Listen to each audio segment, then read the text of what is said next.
Hello, I'm Sebastian. Welcome to 9 Trees podcast. Today, I will summarize and review the book.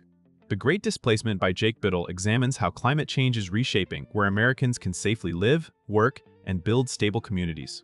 Rather than treating climate impacts as distant abstractions, the book connects wildfires, hurricanes, extreme heat, drought, and flooding to practical pressures on housing, insurance, public finance, and infrastructure. Bittle focuses on migration as an emerging reality, not a single mass exodus, but a patchwork of moves driven by repeated disasters, rising costs, and the slow erosion of livability. He explores how government policies, private markets, and historic inequities will influence who gets help to adapt, who is pushed to leave, and which regions become magnets for newcomers.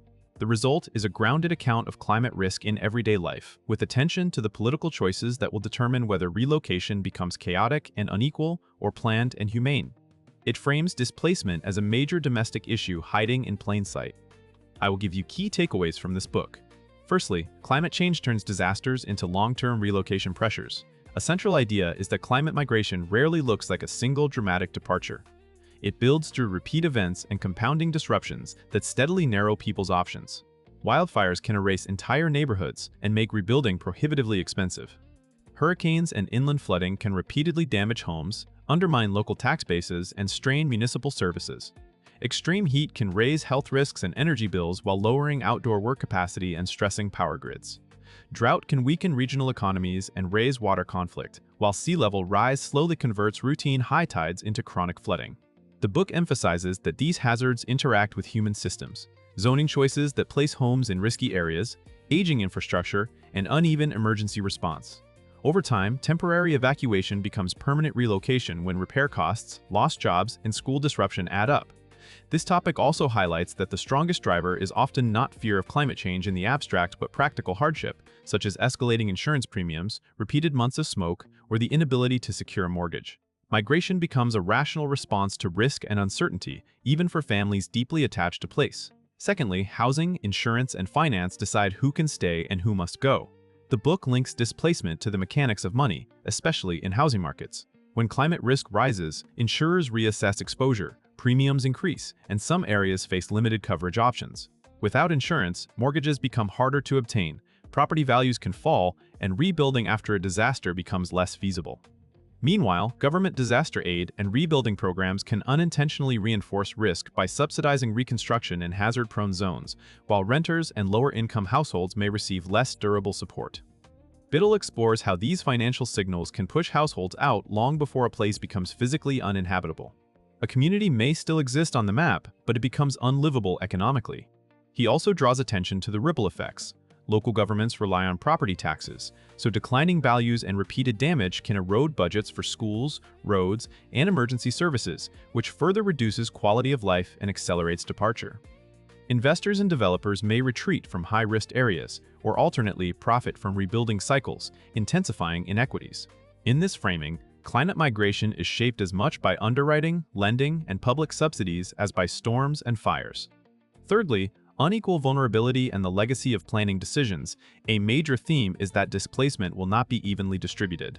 People with savings, strong credit, and flexible jobs can often relocate earlier and with more choice, while others face constrained options and higher harm. Historic and ongoing inequities influence who lives in floodplains, in heat-vulnerable neighborhoods with fewer trees, or in areas near industrial hazards that can worsen after storms. The book examines how past planning decisions, including segregation patterns and uneven infrastructure investment, leave certain communities with weaker protections and fewer resources to recover. Renters may be forced out by rising rents after disasters or by redevelopment that prices them out, even when they did not own damaged property. Indigenous communities and rural towns can face unique threats when land and water are central to identity and livelihood, making relocation emotionally and culturally costly. This topic also covers how aid systems can privilege those who are best positioned to navigate bureaucracy, document losses, and wait for reimbursements. By focusing on distributional impacts, the book argues that the next era of American migration will test fairness, whether policy will reduce harm for the most exposed or amplify existing gaps through unequal recovery and unequal mobility. Fourthly, managed retreat versus rebuilding and the politics of place. Another important topic is the tension between rebuilding after disasters and planning relocation from high-risk zones. Communities often prefer to restore what was lost, supported by federal and state funds, local pride, and political incentives. Yet repeated rebuilding can become a cycle of loss that drains budgets and endangers residents.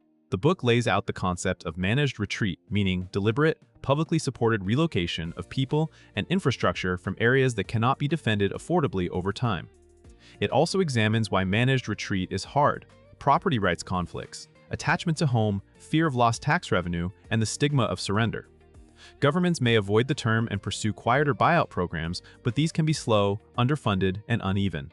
Bittle emphasizes that retreat is not only about coastlines; river floods, wildfire corridors, and permafrost-affected regions can also prompt relocation decisions.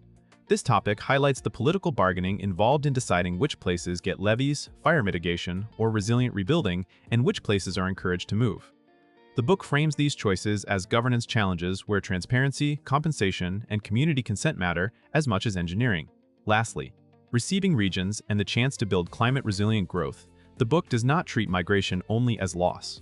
It also examines where people will go and how destination regions can prepare. As risk rises in certain coastal, arid, or fire-prone areas, other places may see increased demand for housing, jobs, and services. That growth can be stabilizing if managed well, but destabilizing if it triggers housing shortages, infrastructure overload, and social tension. Bittle explores the idea that the United States has choices. It can allow climate-driven moves to intensify sprawl and inequality, or it can plan for resilient, inclusive development in safer areas. Preparation can include updating zoning to allow more housing, investing in transit and utilities, strengthening health systems for heat, and ensuring that new development avoids repeating old risk patterns.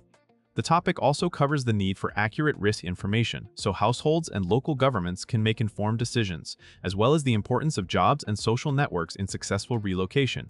By focusing on destination planning, the book suggests that the next American migration can be guided toward opportunity rather than desperation, but only if public policy anticipates movement instead of reacting after crisis.